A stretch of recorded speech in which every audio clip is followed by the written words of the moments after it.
अस्सलाम वालेकुम व्यूअर्स, मैं हूं आपका होस्ट अब्दुर्रहमान जो आज डिस्कस करेंगे शुमारी वजीरिस्तान में मौजूद एक अहम तेल और गैस के ज़ख़ीरे को दरियाफ्त करने के लिए खैबर पख्तूनख्वा हुकूमत और पाकिस्तान की दीगर बड़ी कंपनियों के दरमियान मुआहदा हुआ है। याद रहे, खैबर पख्तूनख्वा में 2 अरब बैरल तेल और 16 ट्रिलियन क्यूबिक फीट तक गैस के ज़खायर का तखमीना है।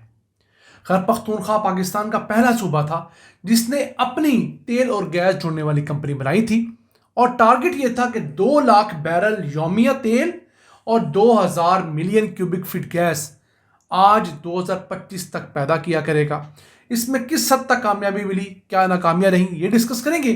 जबकि आज की दूसरी खबर, दुनिया का सबसे बड़ा मारखोर का मुजस्समा बटाकुंडी खैबर पख्तूनख्वा में ही नस्ब कर दिया गया है और इसके ज़रिए उम्मीद है कि इस इलाके में टूरिज़म को फ़रोग़ मिलेगा।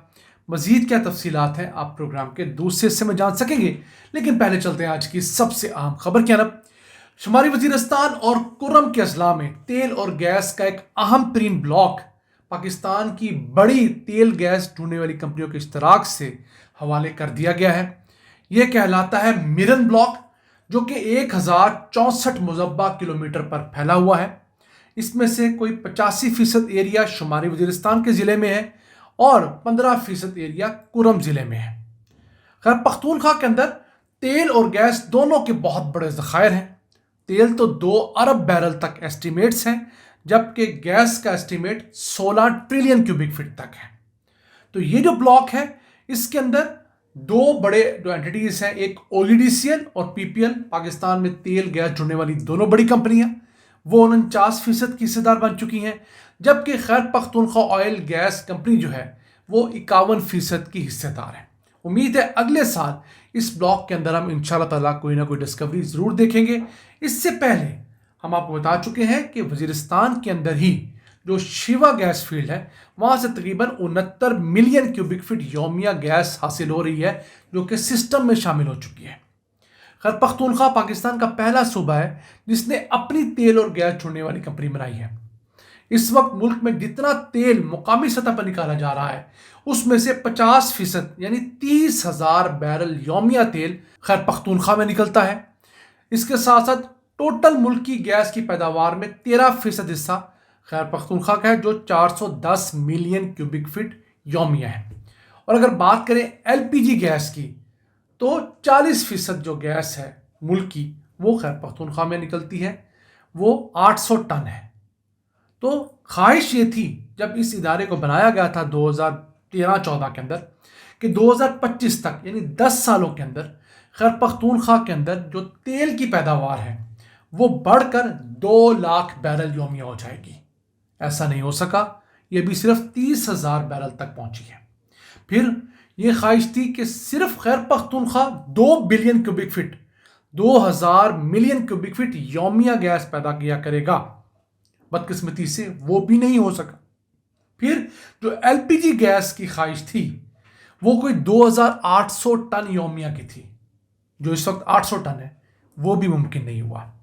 तो इस मुतालिक PTI की हुकूमत को ज़रूर जवाब देना चाहिए कि लड़ाई झगड़ों के साथ साथ जहाँ परफॉर्मेंस की बात आती है वहाँ हुकूमत क्यों कमज़ोर रही है।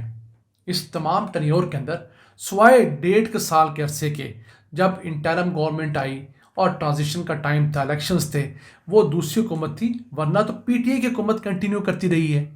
तो क्या वजह है कि इतना बड़ा पोटेंशियल होने के बावजूद, इतनी बड़ी तादाद में ज़खायर होने के बावजूद और डिस्कवरीज भी अच्छी खासी खैबर पख्तूनख्वा में होती हैं, ये आम इदारा क्यों इतना बड़ा बेंचमार्क मिस कर रहा है। पाकिस्तान पूरा जो है वो कोई 63-64 हज़ार बैरल तेल पैदा करता है। पाकिस्तान पूरा जो है वो मुश्किल 2900 मिलियन क्यूबिक फीट गैस पैदा करता है। तो अगर एक सूबे ने इतना बड़ा टारगेट सोचा था तो चले उसका आधा ही अचीव कर लिया जाता। 2 लाख ना सही 1 लाख बैरल अचीव कर लिया जाता, 2000 ना सही 1000 मिलियन क्यूबिक फीट यानी कि 1 बिलियन क्यूबिक फीट गैस का ही टारगेट पूरा कर लिया जाता। और LPG का 2800 का ना सही 1400 टन का भी रोजाना अगर टारगेट पूरा किया जाता तो पाकिस्तान के अंदर अरबों डॉलर्स की बचत मुमकिन है।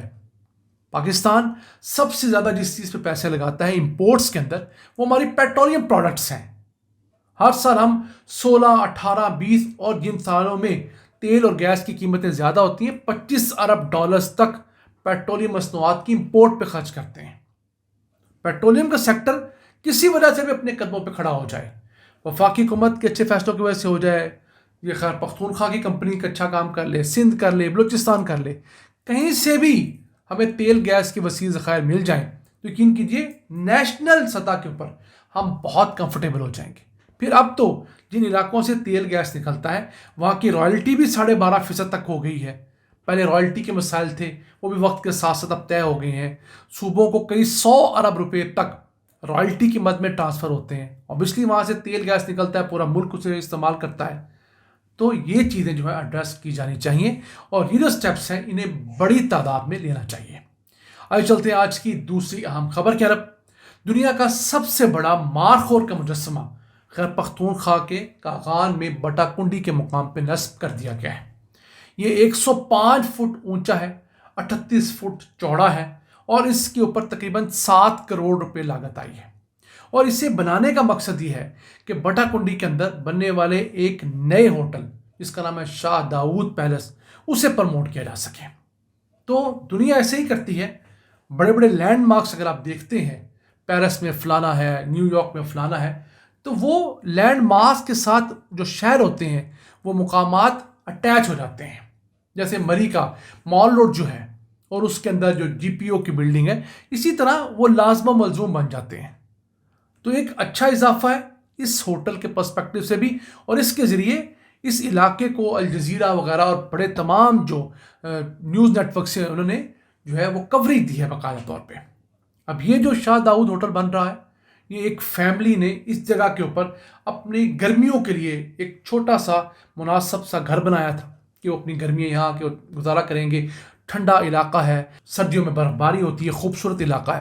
پھر انہوں نے دیکھا کہ اس علاقے کا پوٹینشل بہت بڑا ہے، وادی ہے، خوبصورت ہے، لیکن اس طرح یہاں پر ٹورزم کی state of the art facilities نہیں ہیں۔ تو اس علاقے میں کوئی 150 کروڑ روپے جو ہے وہ انویسٹ کیے جا رہے ہیں، تقریباً 1.5 ارب روپے، جس میں سے 7 کروڑ روپے تو صرف اس مجسمے کو بنانے کی وجہ سے خرچ ہوئے ہیں۔ لیکن اس مجسمے کی وجہ سے یہ پروڈکٹ آج ہمارے پاس بھی ڈسکس ہو رہا ہے اور بہت سارے پلیٹ فارم سے ہو رہا ہے۔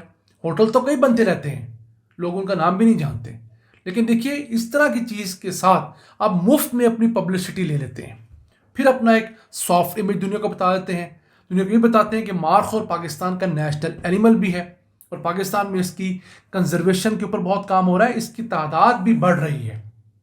تو اب یہ جو سفید رنگ کا خوبصورت پیلس بن رہا ہے، رومن سٹائل کا بیسیکلی ہوٹل ہوگا، اس کے ساتھ پیزا ٹاور بھی ہے، اسی کا ایک ریپلیکا بنایا گیا ہے، ایک خوبصورت مسجد بھی ہے۔ تو ہمارے ہاں اچھے ہوٹلوں کی بھی بہت کمی ہے۔ ہم کہتے ہیں ٹورزم کو فروغ دینا، تو ٹورزم کے ساتھ ساتھ ہمیں انفراسٹرکچر بھی ڈیولپ کرنا ہوگا۔ اگر ہم انفراسٹرکچر ڈیولپ کرتے جائیں گے تو اسی کے ذریعے ہماری ہوٹل انڈسٹری بہتر ہوگی، ہمارے لوگوں کو روزگار ملے گا، مقامی لوگ ٹورزم کریں گے، باہر سے ٹورسٹ آئیں گے، اوورسیز پاکستانی پہلے آئیں گے، ان کے ذریعے بڑی تعداد کے اندر غیر ملکی جو فارنرز ہیں ان ٹورسٹ کو بھی بلا سکیں گے، جو کہ ہماری اکانومی میں ایک بڑا کنٹریبیوشن کر سکتے ہیں۔ یہ تھا آج کا ایپیسوڈ، ہمیں امید ہے آپ کو پسند آیا ہوگا۔ اپنی سجیشنز، اپنی آراء سے ہمیں آگاہ رکھا کریں۔ اپنے میزبان عبد الرحمان کو اجازت دیجیے، اللہ نگہبان۔